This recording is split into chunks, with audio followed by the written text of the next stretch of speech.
From his Cambridge study, where so many learned histories of the past have been written, Professor Trevelyan, Britain's most eminent historian, looks back on the greatest year in history.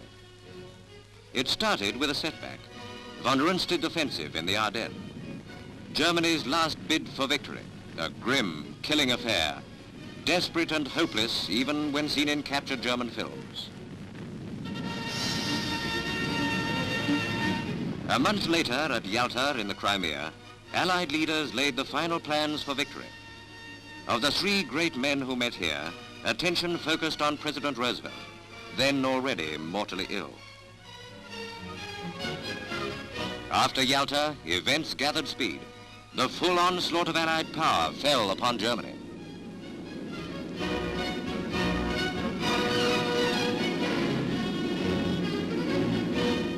At the end of March, Field Marshal Montgomery was able to say, "In the east and in the west, we fight on German soil.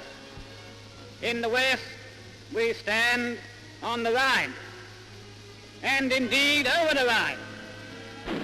With Germany's river barrier behind them, the Allied advance gathered momentum.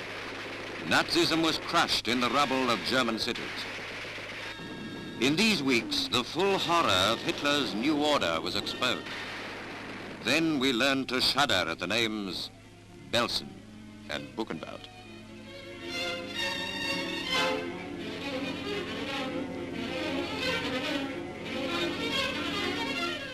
But the rule of the Nazi Party was already almost at its end. On the 5th of May, enemy commanders defending northwest Germany surrendered to Field Marshal Montgomery and the British 21st Army Group at Lüneburg Heath. The climax of Britain's war effort in Europe and the first of the wholesale German surrenders inside the Reich. The remnants of enemy strength concentrated on the defense of Berlin. Here, the Russians completed the destruction spread by bombers of the Royal Air Force.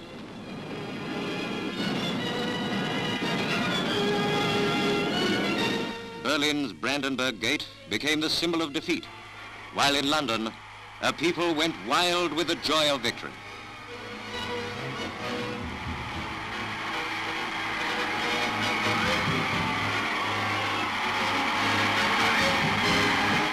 Those VE crowds were an experience never to be forgotten. The hub of empire lived up to its name in a round-the-clock celebration. From a Whitehall balcony, the men who organized victory looked down.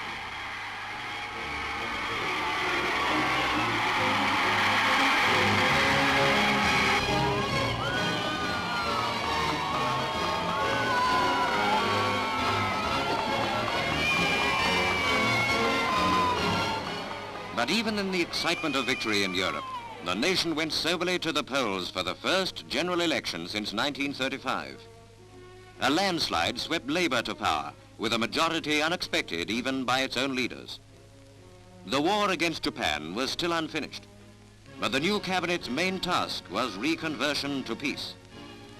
Then, across this prospect of a long drawn-out war in the East, came the flash of the first atomic bomb.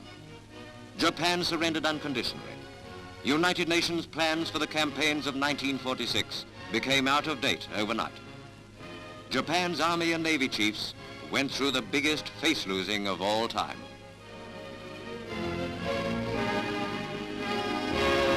Victory was in the air long before the official announcement of total peace. In Piccadilly and Trafalgar Square, celebrations went on for days without a break.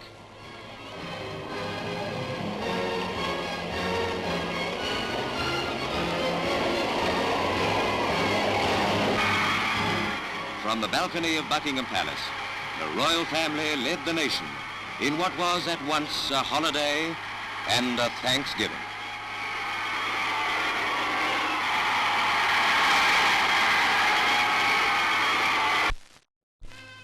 Professor Trevelyan writes of the past, but newsreels, the film history books of the future, will preserve in celluloid a 20th century rogues gallery. Dead or condemned to die, their memory lives to warn others. Goebbels, dead by poison. Himmler, self-murdered. Mussolini, killed in a gutter. Tojo, kept alive for trial after attempted suicide. Quisling, dead. Pétain, waiting for death in prison. Laval, executed. Kramer, the beast of Belsen, hanged with his partner in horror, Irma Gracer, number 9. William Joyce meets a traitor's end. John Amory, another traitor executed. And the few left alive, awaiting the justice they refused to others. And who were the noblemen of the year? History is full of great names to which 1945 has added more than its share. General Eisenhower, a good comrade and a good friend. Russia's Marshal Zhukov, and the man who led the USSR in war, Generalissimo Stalin. President Roosevelt, who didn't live to see victory. And our own Winston Churchill. In a year of soldiers, Field Marshal Montgomery stands out, the man who never lost a battle. Seen here with our own king, President Truman.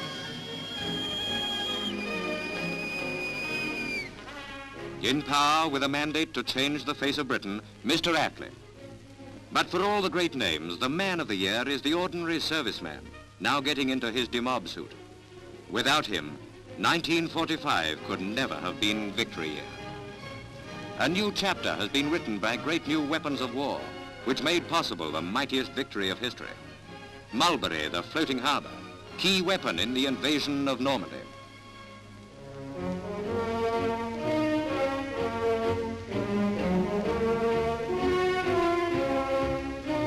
And radar, the all-seeing eye of war.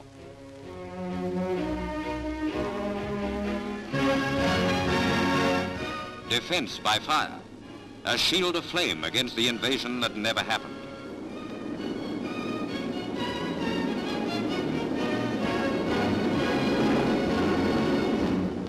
Operation Fido, keeping our airfields free of fog. Another invasion device, Pluto, the pipeline carrying oil under the channel to France. The human torpedo, a duel with death with the cards stacked against the man. And those weird Wellesian figures, the frogmen. And then the war-winning product of science, the atomic bomb.